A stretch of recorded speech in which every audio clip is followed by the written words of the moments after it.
po si Mrs. Angelica Yulo, ang nanay ni Carlos Yulo.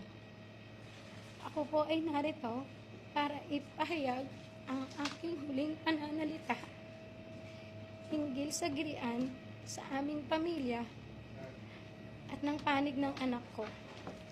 Kasama ang kanyang GF na si Chloe San Jose. Umabot na kasi ito sa nakakaalarmang sitwasyon. Dahil buong sambayanan, alam na at nakaabang na sa mga susunod na salita ng bawat isa kung kailan dapat ang ganitong hindi pagkakaunawaan naway nananatili lamang pribado at inaayos sa personal na paraan. Hindi ako perpektong ina at alam ng Diyos na hindi ka din perpektong anak at walang perpektong pamilya. Walang ibang hangad ang isang ina kung hindi ang ikabubuti ng kanyang anak at sa bawat miyembro ng pamilya. Sa paraan ng marahas, maingay, sana'y maunawaan mo na ang intensyon ko ay malinis. Ako ay isang ina na saktan dahil ang mabait na anak na pinalaki ko ng maayos at mabuting tao ay hindi na nakikinig sa mga paggabay ng magulang. Kung mali man ang naging pagpuna ko sa nobya mo, humihingi ako ng patawad dahil nanay lang ako na nag-aalala. Matanda ka na, kaya mo nang magdesisyon para sa sarili mo. Bukas ang aming pintuan sa tahanan, may pera ka o wala kung nanaisin mong bumalik sa amin. Hindi na pwedeng bawiin ang nasabi. Ang amin lang, handa na ako at ang papa mo mag-usap tayo ng bukas ang loob na may pangunawa anumang oras na handa ka pag-uwi mo upang maayos ito. Hindi kailangan ng ibang tao na malaman ang mga alitan dahil hindi nila alam ang buong kwento at hindi nila ito lubos na nauunawaan.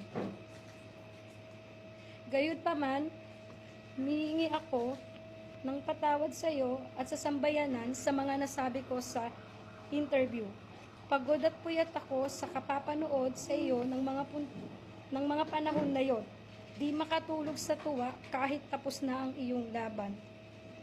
Hindi ako nakapag-isip ng mabuti nang nirapido ako ng mga tanong ng mga reporter tungkol sa bagay na dapat ay tayo lamang ang nag-ayos. Patawad, anak. Iintindihan ko na maaaring tignan ng iba na kaya lamang ako nagsasalita ngayon ay dahil sa iyong tagumpay at kasaganaan. Ako ay nagsasalita para ilagay na sa katahimikan ng issue. Bukas ang pintuan para pag-usapan ng personal na walang galit. Hindi man humantong sa pagkabuo ng pamilya naway maipanatili natin ang respeto sa isa't isa at sa dignidad ng pamilya.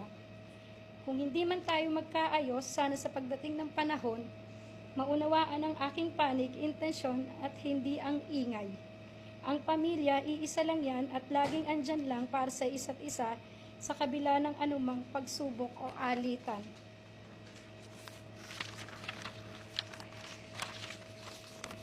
Ito'y pilit nating unawain hanggang wala na tayong maisip kung hindi ang mag-ayos siguro. At sa sambayan naman, sana ay ipagdiwang na lang natin ang tagumpay ng anak ko, gumawa ang anak ko ng kasaysayan para sa ating bansa. Lahat tayo ay magpasalamat kay Kaloy para sa karangalang iuuwi niya para sa bayan. Sana pagkatapos ng panayam na ito, titigil na ang lahat at matatahimik na ang bawat partido. Ang mga sugat ay kusa namang maghihilom sa paglipas ng panahon. Pero pipiliin naming humilom kami sa pribado at mapayapang pamamaraan. Kaloy, congratulations sa iyong tagumpay. Mahal na mahal ka namin lahat.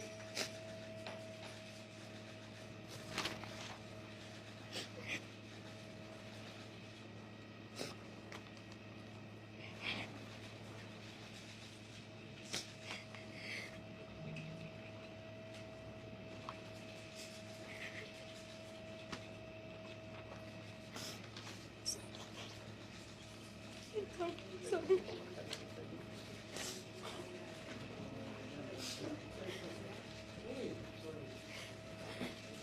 Can I ask for water? Sorry.